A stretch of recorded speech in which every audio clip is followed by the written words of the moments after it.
Hey guys, welcome to the Huddle. It's Friday, and we have quite the show for you.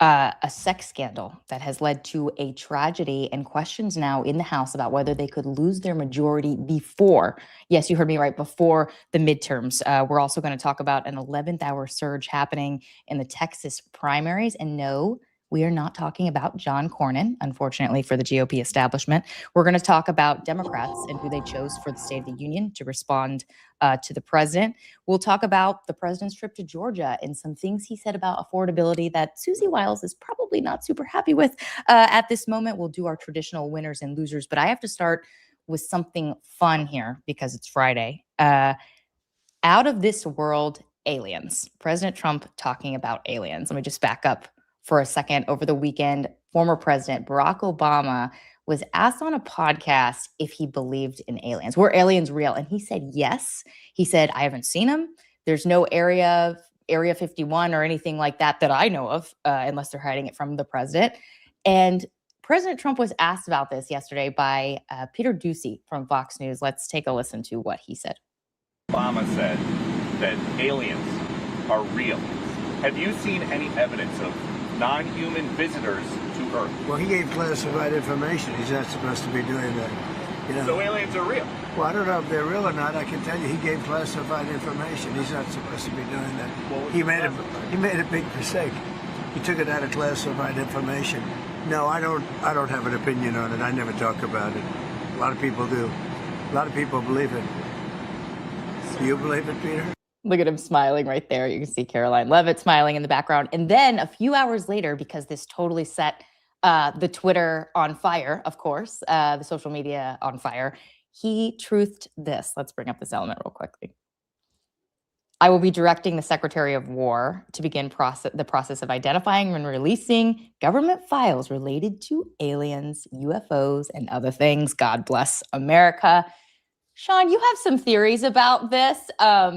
And I don't mean about whether ET is real or not, but what is the president doing here? Well, let's step back a second. What Obama was asked on that podcast, he said, "Are aliens real?" And he said, "Yeah, they're real." Period. Now, if you're asking, are they kept at Area 51, or he said, or that place, and the host said, "You mean Area 51?" He said, "Yeah." Then no, that. So he confirmed the existence of extraterrestrial life, and that was a period. He said, "Yeah, they're real." Now, if you're asking about that place, no, we don't store them there. So what President Trump did, though, was absolutely brilliant on Air Force One, is he acknowledged that Obama has let classified information out, right? A spillage. The trick that he just let Obama walk into is when you have classified information, you can't confirm or deny it. So now if Obama comes back, he actually gets himself deeper into trouble because once you get it, it's called spillage. Like once you get it out there, getting it back in the bottle is actually the hardest part. So he sort of allowed Obama to now get trapped into this idea that if he comes out now and says, no, there isn't, then he's equally, he's now kind of put himself in this little bottle. So, I love what the president has done. Can I just say that that's the most crazy thing I've ever heard. I was going to say, you're taking this way too seriously. I only have a little bit of sleep going. That's why I'm not in a drag. I got back from an event last night at midnight to the city, but maybe they'll prosecute Obama for releasing classified information. You heard it here on the Huddle. You heard it here on the Huddle. Maybe we'll do it at Mar-a-Lago with the documents in the closet and Obama's going to jail. I will just say to start your morning. The upside is he could get a place next to Hillary. There you go. Is that GDP missed really badly? They expected it to be, talk about shifting subjects. To be 2.8. It was 1.4, half of what they expected. And I am trying to find this, but it sounds like inflation also may have picked back up again 1 month. But good news, bad news continues in the economy. Well, that's because the aliens are stealing our jobs, Dan. We've got to lock down the country. Deport them. Deport the aliens. You heard what Obama said. Aliens that are criminals. And see, I was expecting a little lighthearted conversation at the top of the show about how the president was playing with the media and the press and just riding what is a fun narrative out there. And instead, here we are. Stealing our jobs, Obama. Rachel. Once again, he's Joe following Biden, Obama. Let them in. Let the aliens in. Okay. So, but let's talk, as Dan just said on those numbers, just very briefly. Dan, you said it was 1.4. Yeah. Just for perspective, guys, the GDP between July and September grew 4.4. So this is quite a dip on that. And the president has long sort of said that this number is an indicator of whether or not the economy is healthy. So that's going to be not great news for him going into State of the Union week, obviously. Let's just go through the rest of the day book here. 9:30, the president's going to be hosting some governors at the White House. We talked a little bit about this a couple of days ago, but basically, traditionally, the National Governors Association goes to the White House, meets with the president, but President Trump disinvited Wes Moore and Jared Polis, and because of that, I think officially NGA is not going, but some governors are going. There's a breakfast and a dinner, and then tomorrow another, like a black tie. Those are all still on. They are just not officially NGA sanctioned events. So every one of the events is still happening. Dan, who do you think goes? And what Democrat governors do you think go? I don't know. I mean, I think most of them will go, but just like State of the Union, handful won't, and it'll never be the same. Can I just say for the record, just so everyone winds, for all of Wes Moore's, like whatever, last year he never accepted the invitation and didn't go. So for all of his whining, last year when he was invited, he didn't go, and now he's pissed that he wasn't invited. I mean, let's just add some full context to the story. Let's move on. But we do need to also add that Trump is the first person to not invite people. I mean, it's traditionally true. Nice people. Yeah, but it's kind of like if you don't show up for the first one, you don't get excited. You don't get invited back. That's why you always got to RSVP, Dan. Always got to RSVP. At 10 o'clock, the Supreme Court could potentially issue rulings. I mean, we've had this head fake before, but of course, we're going to be watching that to see if anything comes out today about on tariffs, on birthright citizenship. What was the other one? Tariffs, birthright citizenship. There's a Voting Rights Act. Voting Rights Act. That's right. Can I just real quick, Rachel? The thing is, you have today, then Tuesday, Wednesday. Tuesday, Wednesday are both days in which they hear cases and State of the Union. So the reason I say that is it would be weird today, but if you don't go today, you really are pushing it off another whole little bit. So it'll be really interesting what happens at 10 o'clock because they're kind of backing themselves into a corner a little. Do you think on the tariff thing, like, would Republicans does the president just wants to get this over with and no, right? Like, or is it better to drag? I would assume the later, the closer to the midterms. Yeah. I mean, in a way, I'd want to know because I could also the quicker you can pivot to trade dispute mechanisms and the better. But it's not, again, now you suddenly have to give back money. I mean, it's just a whole headache that you don't want. I mean, unless they rule if they rule in your favor, you're like, let's go. Yeah. If they don't, or it's a mixed decision, I think it's one more headache that you don't want to be dealing with. I don't think they want to be talking about fixes and solutions. Right. I think Republican members of Congress do not want to have this conversation. They want. Nobody does. Nobody does. But you have to have it. Better to have it sooner when you have some time to recover before those midterms. 2 o'clock. Treasury Secretary Bessent's going to be delivering remarks at the Economic Club of Dallas. 3 o'clock. He's going to be touting Trump accounts at a barbecue joint in Texas as well. Sounds right.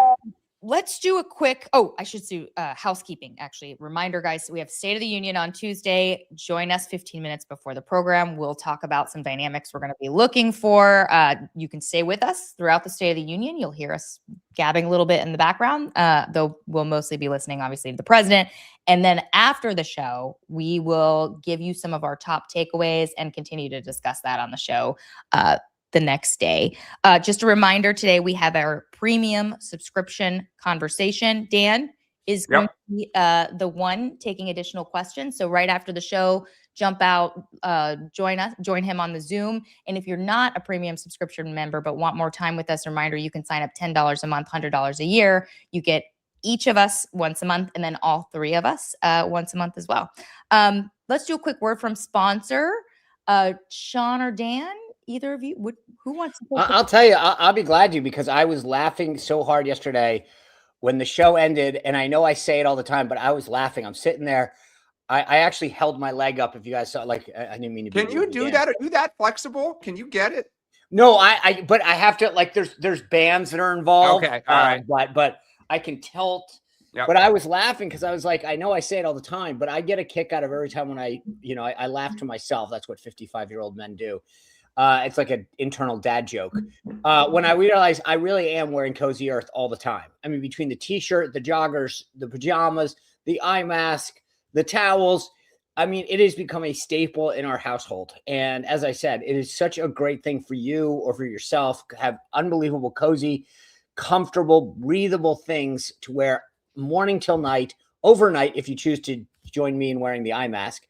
And then, you know, you wake up and you can always think about that person you're trying to give a birthday gift to, a St. Patrick's Day gift, or, hey, you just got a new book gift.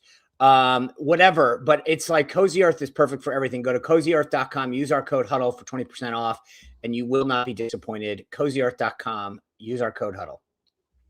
All right, guys. Thanks to Cozy Earth. Let's jump in. So we're going to start with President Trump and this sort of split screen on him we saw yesterday. So he has officially given Iran his famous 2-week deadline. He told reporters on Air Force One yesterday that Iran has between 10 and 15 days to make a deal, or else.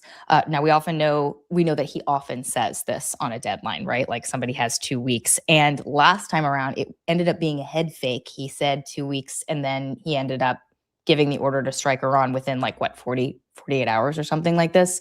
But one of the top headlines was actually down in Georgia yesterday, where the president claims to have won the affordability issue. Let me pull up one of these quotes here.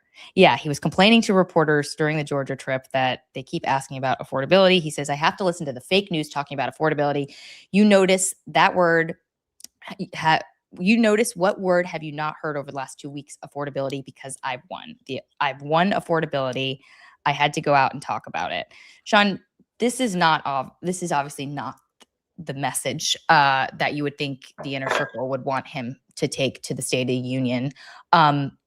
What do they do between now and Tuesday to remind him, sir, affordability is still a big issue for people. And yes, we have accomplishments we can tout, but we cannot say we've won and conquered this issue. Yeah, first of all, you don't ever say, here's what you can't do to Donald Trump. That's number one. Number two is I think got to address it somehow. No. But the answer is, to me, actually, I've had this conversation with literally 4 or 5 different pollsters on my show. He just needs to say, I've done a lot to make life more affordable. It's getting better from Biden. I know there's more to do, and I'm going to do it, and I'm working on it. I mean, it's that simple. It's backed up by fact. The idea that it was worse, it's getting better, and there's still work to do. It's a simple thing. And frankly, I don't see any conflict with the thing with Trump is I know he wants to say I won, but sometimes when the dog catches the car, that's the problem. I mean, to be honest with you, it's part of the problem on the border. He did such a great job securing the border so quickly. People pocketed it. Okay, border security's done. So it actually is a helpful political message to say, hey, things are much better than they were. I'm continuing to fight for you. My policies are working. I'm going to continue to get it. Because if you've already won and you're 1 year in, right, it actually could. If I were the staff, I would say, Mr. President, remember, you got 3 years to go. So what we don't want to do is declare victory in the first quarter. We have 3 more to play. So let's keep talking about how much greater it's going to get. Dan, odds are that he will be able to deliver that nuanced message, or are you betting he's just going to declare victory and your team is just going to love this? I think in the State of the Union, because it's a more scripted, formal event, he'll be on message. They'll get, whatever, 24 hours or maybe less of that. I think that the challenge and the reason Democrats are kind of smiling today is, if I look at the headlines of the papers across the state of Georgia, and I look at the headlines across cable news and across, the country, right? I see things about the U.S. has committed $10 billion with no answer to the Middle East. I see Iran, we may, as you said, there's 2 more weeks. And I see things about aliens and about we won on affordability. No one has in their messaging or their stories what Sean said, which is what J.D. Vance said to Fox News. Yeah. We inherited a mess. We've done a lot of things. It's going to be getting better, right? Kind of the 1, 2, 3 kind of sequencing of what Republicans would like to talk about. So the problem is, he's right. It hasn't been in the news, affordability, for 2 weeks, because he's talking about everything else. And I was in Pennsylvania. The reason I got back to New York City late last night was I was invited to a dinner in Philadelphia with a bunch of mostly Republican MAGA people, pollsters, elected officials, former elected officials. I can't disclose a lot of, who was there. But I will just tell you, the idea that affordability has been won in the state of Pennsylvania is not a winning message. Yeah, it is definitely. just not. And they were saying this, again, it was off the record. I won't go into, too much, but every day that he's talking about other things and saying that basically it's over, the mission is not accomplished. Yeah. Just since we brought up Iran, I want to bring up a couple things here. So there are signs that the president, once again, we kind of know this, he really doesn't want to go there in terms of the suspended military campaign there. Contrary to what Axios had reported earlier this week, the Wall Street Journal is now reporting that he's considering a limited initial strike intended to pressure Iran to the table. Wow. Where did they get, who said that? And I mean, that sounds so familiar. I don't know. But it's a little different than just a couple days ago when the reporting was suggesting that it would be this long, like weeks long. But not Sean Spicer's reporting. Sean Spicer's reporting. But here's why this doesn't make sense to me. I love the like come to Jesus. I said this yesterday. If you actually, any real reporter would have said, well, if you're going to have a long sustained war, where's the follow-on troop presence? Where are the LHDs carrying the Marines? Where's the Army staging? It doesn't take a degree from Carlisle or Newport to understand this. And this is what frustrates me so many times in the reporting, is that these guys speculate about stuff without actually talking to people who do this for a living. It doesn't take much. If you stage a bunch of naval assets that can fire missiles from the water, you generally don't have a massive follow-on force. So it just didn't pass the smell test, what people were, quote unquote, reporting. Sure. Well, you heard it right. You heard it first from Sean Spicer yesterday. I don't know about that, because the reporting now, which you've indicated a little bit, Sean, but there's a difference, is that the Trump administration wants to do just enough damage to try to get them to come talk. But the ultimate question is, are they going to try to take out the regime? Whether you could do that by air, or you could attempt to do it by air. We don't know if the Israelis are not willing to go in on the ground. They're silent on that, which tells me that may be deafening. But I think it goes to this sense that, and you've said this, Sean, we talked about it yesterday, Trump he knows the stakes are massive politically, that this could go off the rails instantly. Yeah. And to end, I mean, if we are literally going in and stuck in Iran, it is the worst domestic political situation to be in. Very quickly, because we got to move on. Sean, do you think, I mean, like a limited strike, it didn't work last time, right? They didn't come to the table. Their nuclear capabilities. I mean, whether or not didn't. We're back talking about it. No. Whether or not what we're talking about is whether or not they're continuing to do it. It was taken down. There's no question about that. The problem is Iran is now trying to build them back up. Well, that's what I mean. Like, it wasn't successful in breaking them, and and like getting to them a position where they're actually really going to commit to a deal here. Why would we think a limited strike would do that this time around? Oh, I don't. I mean, look, as far as I'm concerned, why didn't the Iran nuclear deal work? Because they can't be trusted. They will never. I mean, they'll tell you whatever you want to your face. I mean, the idea that we had inspections before was a joke, right? You guys can look over here, but not over here where we actually have it. It was a complete and utter joke. That time we sent them pallets of cash, though. Look, I don't think you can ever trust the Iranians. I think they will constantly try to reconstitute any kind of weaponry and capabilities that they have. So my position is you can never trust them. But the question I think that the administration is asking is, can we sort of, blunt them for a while and buy time? I mean, that's what everybody in the U.S. government has done, frankly, is said, like, how can we punt this till somebody else's problem? Let's talk about Democrats announcing their State of the Union response speakers. They've picked Virginia Governor Abigail Spanberger. And I'm hearing that sort of leadership, they chose her for two reasons. Number one, she flipped a red to blue district in 2018. She did it again in the gubernatorial mansion here in Virginia. talking about the issue that Democrats obviously want to be the center of the midterms and likely will: affordability, affordability, affordability. Now, you guys probably both like her as a speaker, but for very different reasons. But I'm going to start with Dan here. Your sort of reaction to them picking her. I mean, you're a fan. Yeah, no, I am. And I think, look, the other thing is, for all the talk about the left being out of control and the tail wagging the dog, look at who they chose, right? That is Hakeem Jeffries and Chuck Schumer putting up and I know, Sean may not see it, but to the average person, the governor of Virginia is a moderate, right? Just if I say that title, I know you can roll your eyes. And Sean's rolling his eyes for those listening to the She has all the counters, which, by the way, there's a great story in the New York Times about I think it's the Republican leader in the House who says how awful she is and doesn't talk to anybody and doesn't do whatever. She takes her cell phone out to the reporter and shows all of his text messages and their phone logs. In other words, that's so funny. He's full of crap, right? So I think, and then Padilla, the senator from California, again, not considered necessarily a total bomb thrower, right? It's not Elizabeth Warren. It's not.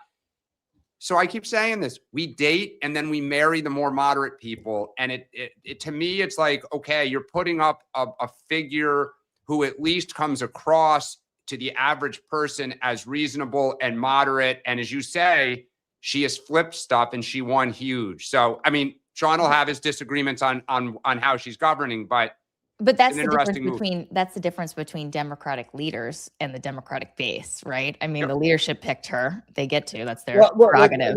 Let's just be clear on that. Actually, it's not the leadership that picked her; it alternates. So the Senate chooses, then the House chooses. So this was Schumer's pick, right? And I think, but he talks to Jeffries. I mean, but the reason I say this is I think that had this been Hakeem has got some cover on this, which is. I didn't pick her. It was Schumer, right? And Schumer, I think, made a smart move. I will give him from an optic standpoint. But if Hakeem had picked her and it was his choice, I think he'd be getting crapped on from the base, saying that was your choice. But his name is on the press release, yeah, right? No, he won it. And look, Sean, go back to what AOC said on election night when she was pressed, because don't forget, Spanberger and Mickey Sherrill faced primaries, right? And they asked her. They both did. In the gubernatorial races, neither did was unopposed, and they asked AOC about how do you square Mandani with Spanberger, and AOC famously said Abigail Spanberger was the right candidate for her state. Right, I think Jeffries totally gets it. He knows where the majority's. No. I think he gets it, Dan. You're right. I'm not debating that. What I'm debating is the pressure on him to choose a spokesperson to combat Trump would have been, I think, a lot greater to say, you got to be kidding. Choose one of us. We're the fighters. I think he probably politically gets it. Personally, I think the pressure would have been a lot different on him. The challenge is the counter programming down the street. I mean, that's going to be this problem. No. Look, so everyone watching the Huddle gets, like, we all watch this stuff. We all pay attention to the nuances.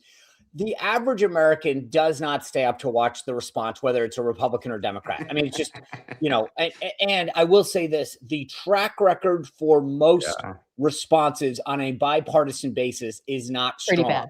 Yeah. Here's the thing that I will be interested in. How she performs. Is that, to Dan's point, technically, I'm trying to even remember, I don't think that, did she even have, I mean, if she did have a primary opponent, it wasn't significant. And Winsome Sears did not put up a great, I mean, there was not, my point in this is we talk about AOC going over to Munich and finally taking a quote political punch, like wow, frankly, that wasn't even a punch because it was just a question. How does Spanberger do? And also, how does she do at that level? Like getting to taking a big swing in a big park is a lot different than standing in the sandlot and taking a swing with your buddies in a stickball. So I think how she handles herself will be interesting because it's not just the speech, it's the reaction, it's the interviews. And frankly, as I said, maybe I'm too close to this because I live here, but this woman has destroyed this state in an epic record amount of time. And how she handles questions about Boeing leaving, the issues on redistricting, tax increases, gun grabs, First Amendment. I mean, like, it has been an absolute left-wing progressive takeover of Virginia. And I think, can she handle All in a Heat. couple weeks, Sean. It's All going to be in a a long couple 4 weeks. years for you, my friend. And by the way, her team, someone with her reminded me in their own data, they're at 65% approval. So it's amazing. It's amazing what one she's last done in thought 2 weeks. on this address, though. We should keep in mind that. Well, by she's the way, gonna Dan, have- I will tell you that just as a side note, that has more to do with the fecklessness of Virginia Republicans than it does with her strength. I mean, that's you don't even get me going on how bad this has been in Virginia. This is going to be, she will have a teleprompter. So it's not like, I mean, Spanberger, I've covered her for a long time. She's not known for being like super quick on her feet. Like she's very practiced with reporters, very on talking point. So it's not like a debate where, you could like catch her off guard. This is going to be scripted and it is very, high yeah, pressure. But like, but I remember like Bobby not that Jindal, hard. It's not that right? hard, I guess. But I mean, it's not just, but it's not just, it's like the setting. Right? What does it look like? Do you look like you're sitting there reading the teleprompter, or do you? I mean, I go back to Bobby Jindal, who like got just crushed for that. There's so many people have failed this because it's so hard. And by the way, you're coming after the master, like you're coming after Trump. And also, you remember, you're giving a speech that's technically a response that's pre-written to something that you don't know. You don't know what he's going to say. Also, and just to be clear, like Bob McDonald was the last Virginia governor to give a response. He gave it in the House of Delegates, very well staged. So to Dan's point, I think this is another thing. We'll talk about this when we go live Tuesday night. But I'm just telling you, this can't be understated. The idea of what does it look like? How are you pitching yourself? Katie Britt, did that thing at her home last, and I think it looked great. There was a lot of critique about how she gave it. Marco obviously famously gave his from the Capitol, but he had the water, right? Oh my gosh, and so the optics are 90. I would say probably 90% of the time you're talking about the optics. And it's clearly not career killing because look at where Marco Rubio is, and that was a horrendous. But Katie Britt, I think we would all admit, Katie Britt was a little bit of a rocket ship at the time within the Republican Party. And no, I disagree.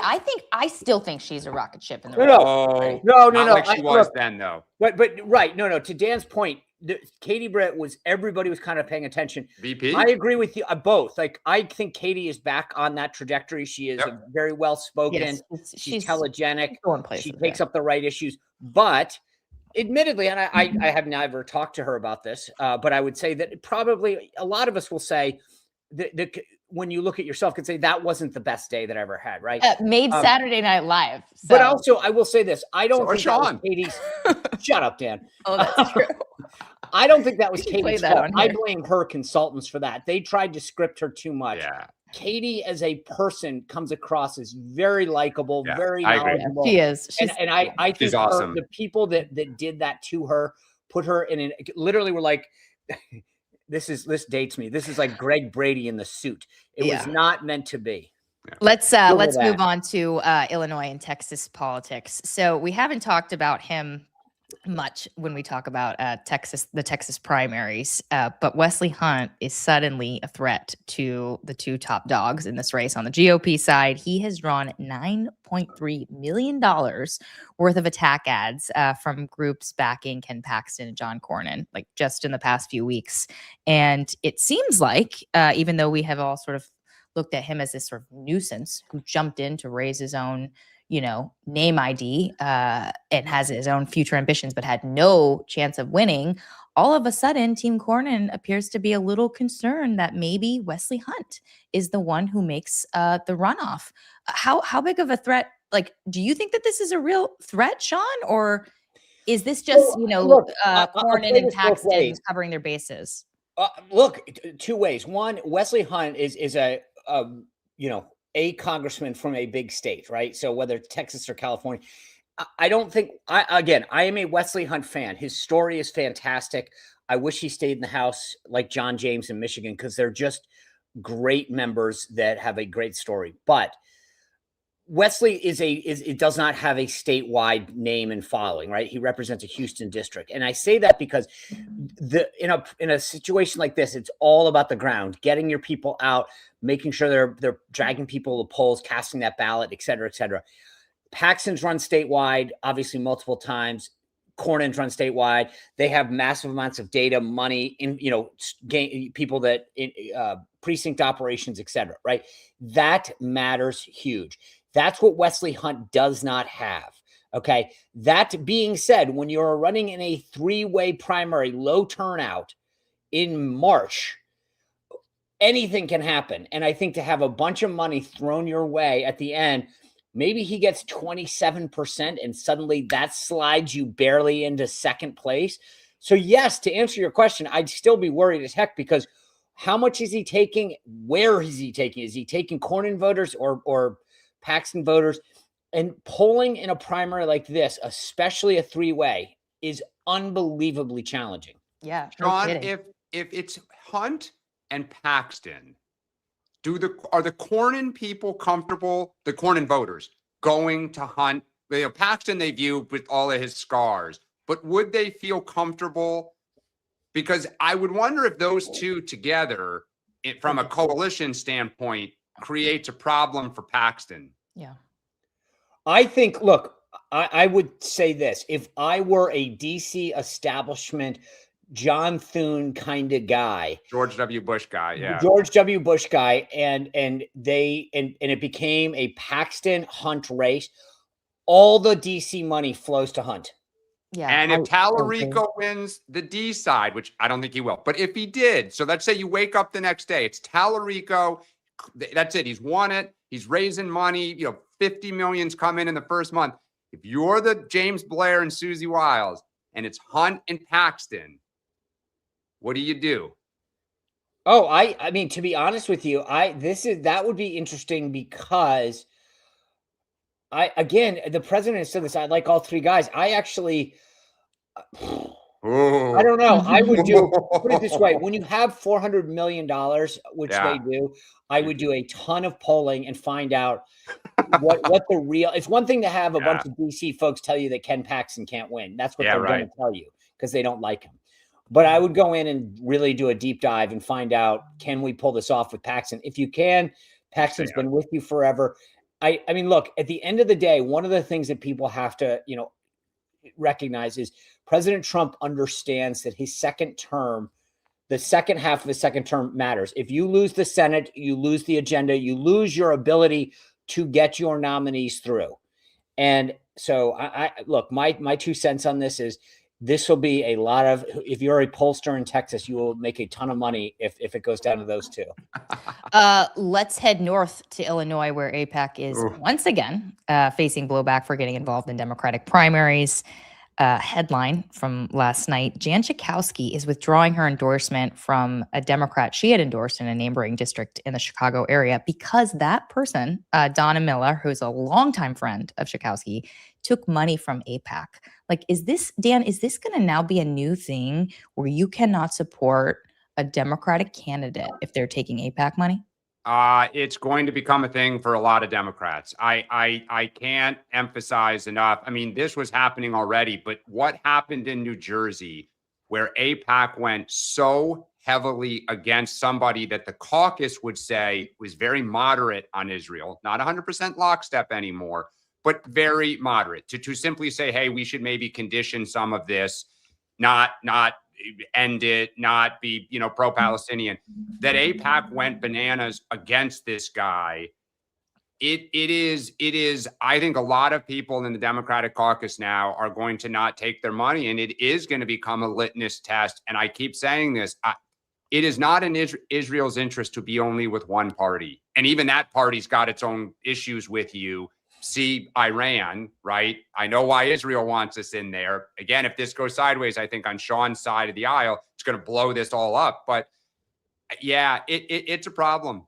It's a huge problem in the Democratic Party right now. By the way, I think the point that Dan just made really is something that needs to get explored more, which is, if we go after Iran and Israel plays some kind of large role or whatever, they're really putting themselves at risk with their further standing in America. And I think I wonder how much that's in the calculus of Netanyahu, which is, I got to be really careful with this because I can't lose more of American support.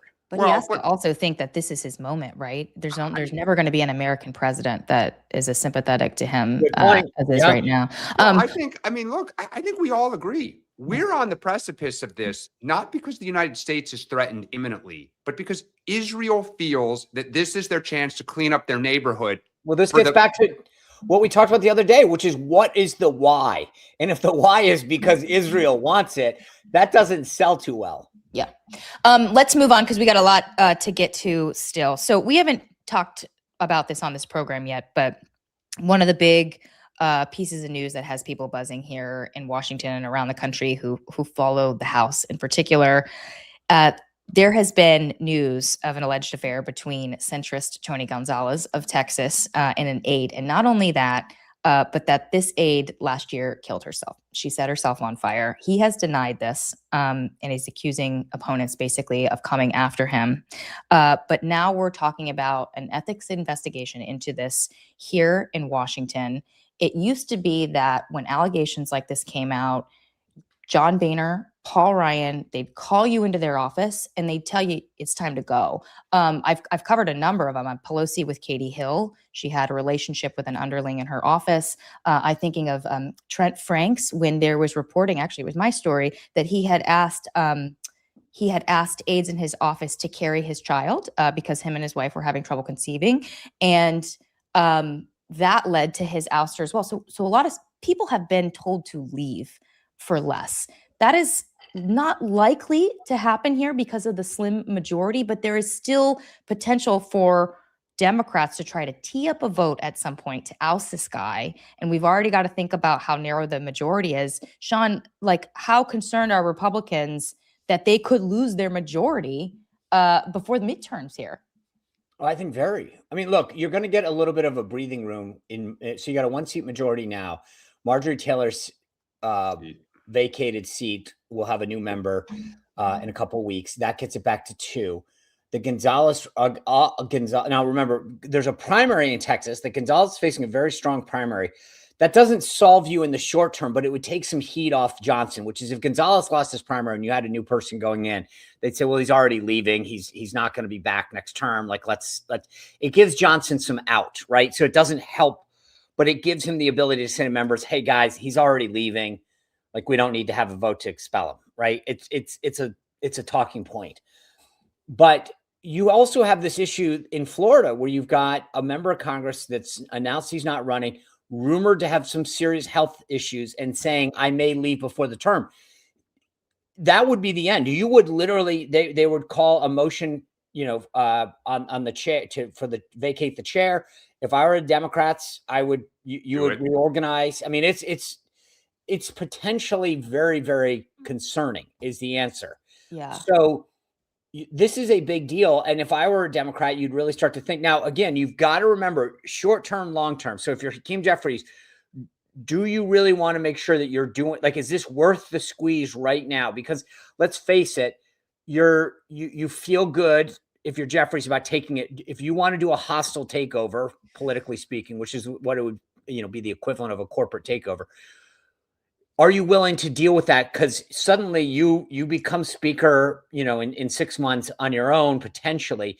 And then you've got Republicans that say, okay, you want to go this? Now I'm coming after every one of your members. But the base would just love it, wouldn't they? Oh, I know. I get it. And I'm saying, but to your question, if I were Johnson, this goes back to what we talked about before about the whip operation. I would be doing nightly bed checks, making sure that nobody's ever driving after one beer. Like, you need to have your members in line. And by the way, when we were talking about them losing the majority just a few months ago, could it happen? Like somebody said to me, these were the 2 things that this person brought up. Gonzalez, the investigation, is off the record at the time, so I couldn't talk about it. That one, and then the other one was this member in Florida who's having health issues. So anyway, Dan, like, do you think Democrats would go? They would go for it, right? They would have to. The base would demand it, of course. Yeah. 100%, because I can tell you what they would love to do before the midterms: oversight hearings. They would absolutely love to blow the lid off of some of this alleged corruption and unethical behavior, new behavior, as is the term I think some are using if nothing else, if you are forcing people to have to come in to explain what, Trump yesterday talked about the ballroom. We still don't know who's given how much money, right? So they're just, I mean, I know you're going to roll your eyes, Sean, but it's uncomfortable, right? A candidate in a House race does not want to have to sit there where, let's say, if an AI data center is a huge issue in your district, and you're like, yep, Meta wrote I'm making this up. I don't know this to be fact. Meta wrote $30 million to the White House, right? It's just a tough thing. It's like, I don't want to talk about that. Yeah. So Democrats would take it lockstep and barrel. Absolutely. Yeah. And here's the thing. I mean, look, I got to tell you, like, when you actually look at this, there's a rule in the House that governs interactions between members and employees in terms of, and this could be a big problem, because the reporting isn't just that this happened and he's denying it. The husband of this former staffer is saying, I don't blame her death and her suicide on Gonzalez, but yes, the affair was real. And there's texts too, Sean. Before she died, she texted a fellow staffer and said, I had an affair with my boss, our boss. And so those are out there as well. So, and by the way, Gonzalez hasn't said a lot since this all came out. So one dynamic that I think is interesting, and we do need to move on this, is, like I said, it feels like people are trying to, when these things come up, people are trying to fight them now. There's a very stick it, say, I did nothing wrong, almost like a Trumpian sort of, I can survive this.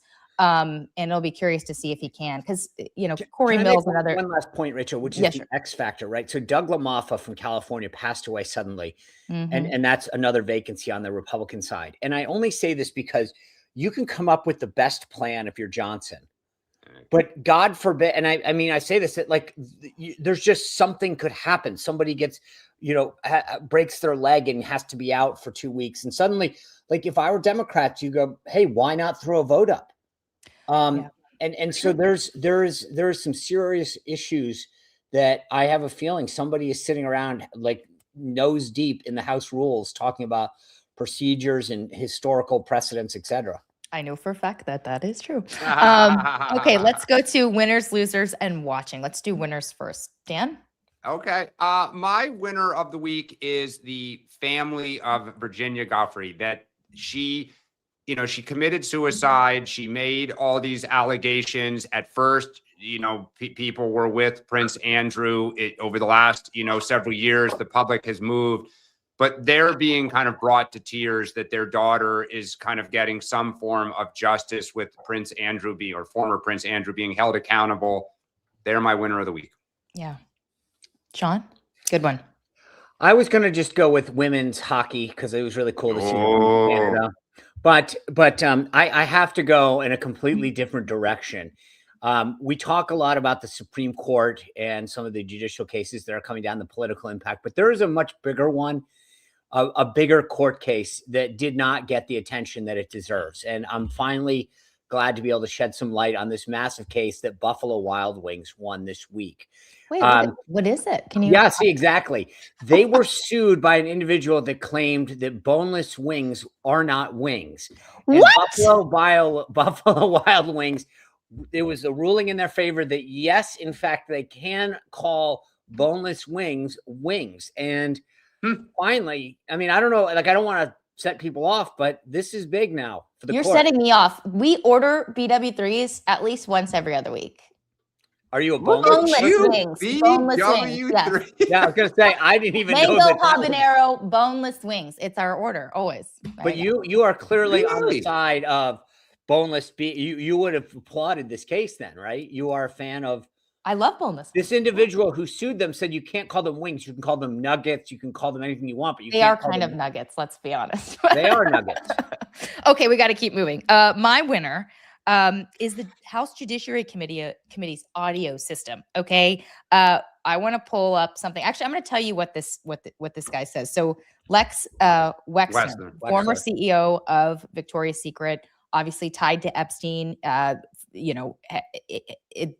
has been called up to Capitol Hill to testify in this investigation, and his lawyer in the middle of this turns over to him and whispers something. Let's see if you guys can hear it. If not, I'll just read it to you. It's regularly done. Okay, get up. Answer the question. 5 words, okay? For those of you who missed Answer it, the question. Okay.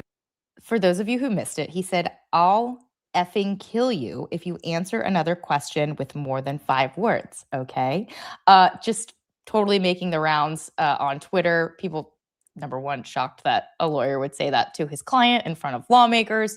But this is going to be the new guide to how to handle communications, right? Just something fun. Okay, let's do losers now. My loser is Pam Bondi. Not only is she continuing to get killed for the lack of accountability here in the United States over various folks' involvement with Jeffrey Epstein, but a giant banner was unveiled at DOJ yesterday. For those who have not seen it, it is your president's face draped over the Department of Justice. It is just, as several people have said online, boy, I can only imagine if Joe Biden or Barack Obama put their image in front of the Department of Justice. It's wild times. So for me, Pam Bondi is your loser. Yeah, that was quite some. I should have called that up as an element, but I don't have it ready. Really something. Probably not a good idea, Sean, right? What are you paying tribute to our president? What's wrong with Yeah. that? Oh my gosh. Wait Imagine the until response. President Buttigieg is all over the. Yeah, wait. Jim Jordan would be going nuts, just nuts. Okay, who's your loser? By the way, Sean? I will give credit. Bumps in our chat is putting out that that Canada's the big loser because between all the, it's actually a really good one. But I'm going writ large Democrats. I'll tell you why. I talk about monstrosities on buildings. I'm going to start. It's a 3-tiered loser. Obama's library. If you haven't seen the addition of this thing, you want to talk about an ugly facade. They've now added Babel. It's literally Babel to the outside of this presidential library in Chicago, which is disgusting. I mean, it's. Thank God he didn't want to build a ballroom, because who knows what it would have looked like. Take a look at the latest iteration. It's horrible. Then I'll go down to the state of Rhode Island, who literally just spent $70,000 misspelling the state's name on a rug and had to have it done twice. And I'll leave you with the Winchester, Virginia City Council that voted this week to save time by no longer having to say the Pledge of Allegiance, which I just found. Is that a Democratic thing? Winchester's pretty conservative, I would think. It's two of the counselors. I believe the Republicans voted against the motion. Everyone else in favor. Old school Democrats there. It was horrible. I mean, like the guise of like, we want to save time by 30 seconds not saying the Pledge of Allegiance is such a cop-out. Yeah, I sent Dan and Sean both a video of my daughter, 3 years old, who now can say this Pledge of Allegiance. It's adorable. It's so cute. Side note. Well, Okay, you have to say it in Winchester. Yeah.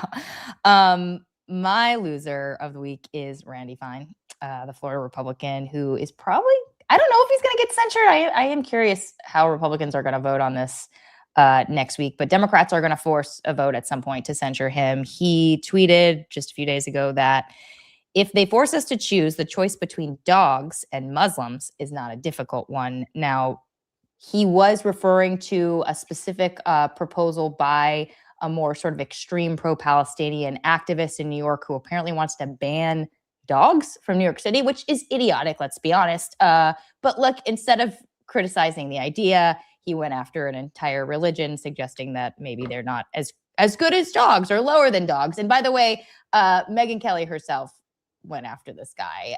And I don't think that's the standard. I know it's not. But like, look, she's not afraid of she's anti-woke and that sort of thing. And yet she was like, okay, this one, even for her, it went a little beyond the pale. So he's my loser of the week. Let's do what we're watching very quickly. Dan. Well, I'm gonna dovetail on USA hockey men playing against Canada here in the semifinals. Hopefully they win. It's been a long time since the United States has won gold in men's Olympic hockey. So USA, let's bring home the gold.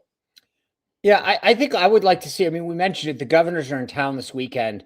There's going to be a lot of mixing and mingling with the president, and I just feel like this is one of those times where those conversations yield something on one side or another or an issue. So Whether it's, I mean, it could even be about Iran or something where he says something to a governor. So I'm going to keep an eye on those conversations. I'm going to be watching the GOP sort of midterm messaging clashes that are happening. When Susie Wiles and the team were over at the Capitol Hill Club this week, they talked about certain proposals that they want Republicans to emphasize. The problem is Republicans don't like a lot of them. The housing issues was one of them. This notion of barring big corporations from like buying back houses, like the credit card swipe fee cap, that's probably going to come up at State of the Union next week. And yet a lot of Republicans on the Hill just want nothing to do with them. So that's a midterm messaging clash that I'm going to be watching and probably writing about for my newsletter. Let's take a few questions. Okay. Will the cover-up of Biden's mental acuity still dog 2028 Dem candidates, or has so much happened since then that it won't matter much? It's a good question. Yeah, I think it's a great question. It won't be a top 5 issue, but it will be an issue because I think Democrats' answers have been, I didn't know about it, which is, in my opinion, totally not true. And I think given the preponderance of evidence here and with books and everything, that is not going to cut it. And if you want the electorate to trust you, you're going to have a better answer than that. And so I will be very curious, because don't forget, his book is coming out, Joe Biden's, later this year. So this issue is going to come back up. Yeah. Let's take another one.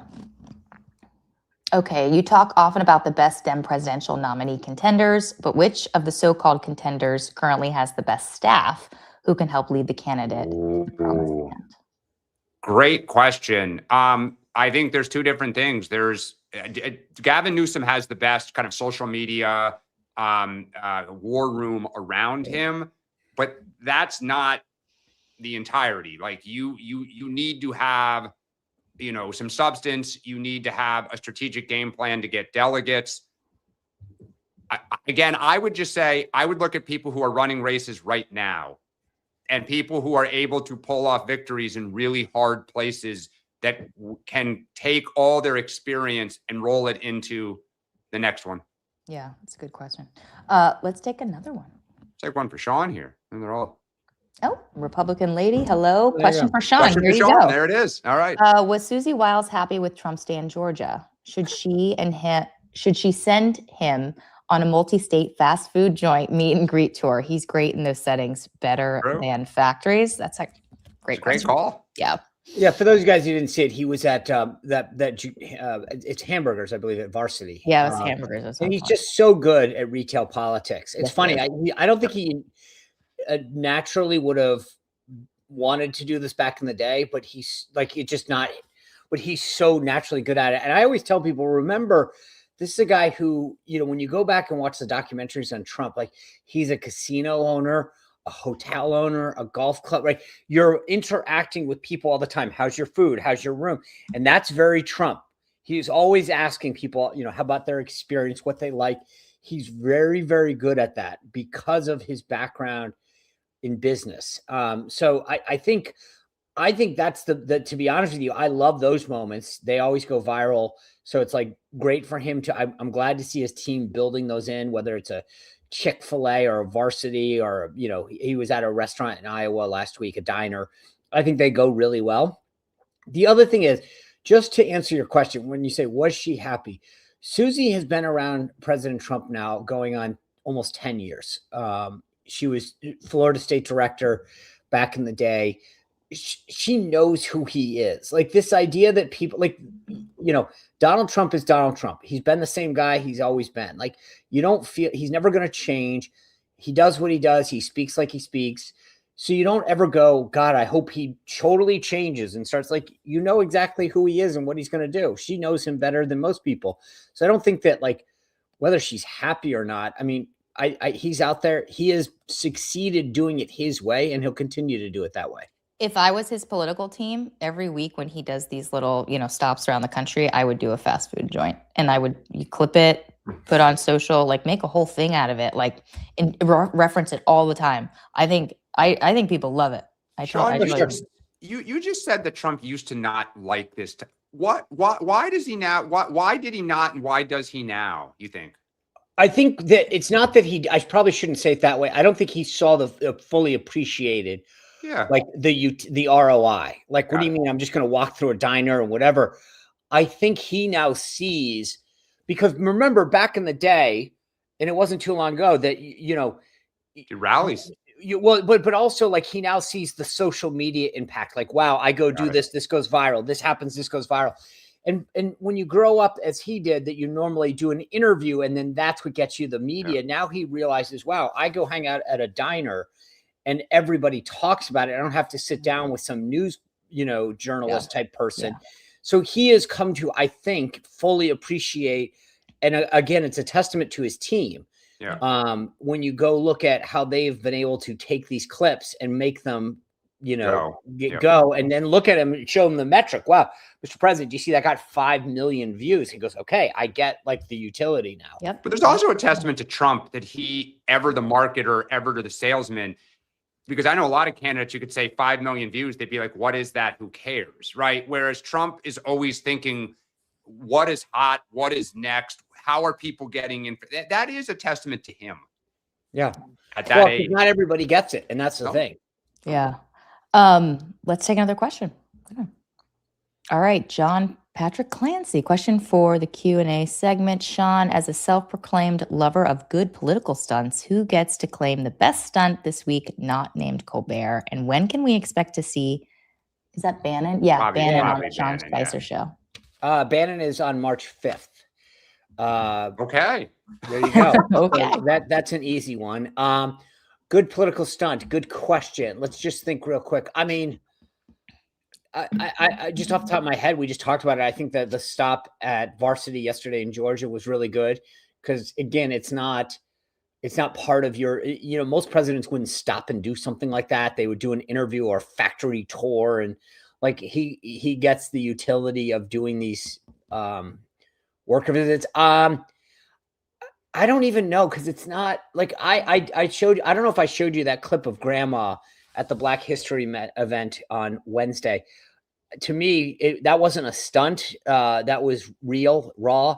She was fantastic. And it just drove. I mean, I don't know. I love that question though, because I do love a good political stunt. I'm just trying to think. So I'll punt for now because we'll see. I think State of the Union will be interesting.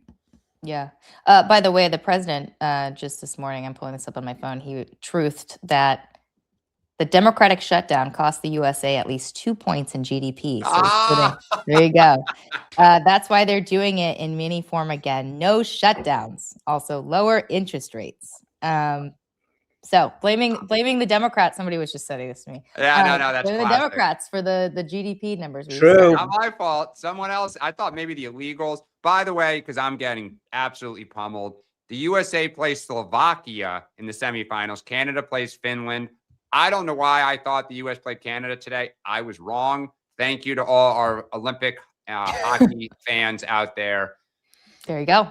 I'm on 3.5 hours of sleep, and I screwed up. Yeah, and by the way, thank you for your attention to this matter. Dan had 3 double espressos this morning. Yeah, we're on 6. No. Apparently, we needed 8. 3. Let's take another question. We got time. Okay, here's Bumps. Question: during the State of the Union, will any Democrats stage any dramatics like Nancy Pelosi's ripping up of a speech? Perhaps a walkout? Absolutely, they're going to do something, right, Dan? I hope not. I don't know. It's likely. Yeah. Sean made the point yesterday when what's his name? Joe Wilson yelled, "You lie." He got, followers and money came flowing in. Yep. I just think there's too much temptation to stand out and have a moment. I hope not. I wrote about it on Substack the other day. I hope they're professional adults. The question is, who's it going to be? Like with Al Green, he was like the first one last time. But yeah, there's no doubt, 0 doubt that there will be some drama. There might, because you know what? They may not show up. Nope. Somebody has to do it. There's just, I mean, it's way too incentivized. To do it. For sure. All right, we're at time, 9:30. Sean, want to flag anything? Benny Johnson on the show tonight, talking all things talking what we want to hear at State of the Union, affordability. So we'll have a fun time. There you go. All right, guys, we will be back Monday, 8:30, big week. I know we talked about the Super Bowl a couple weeks ago, but State of the Union is my Super Bowl. So I'm super excited about this. We'll see you next week. Enjoy the weekend. Have a good one.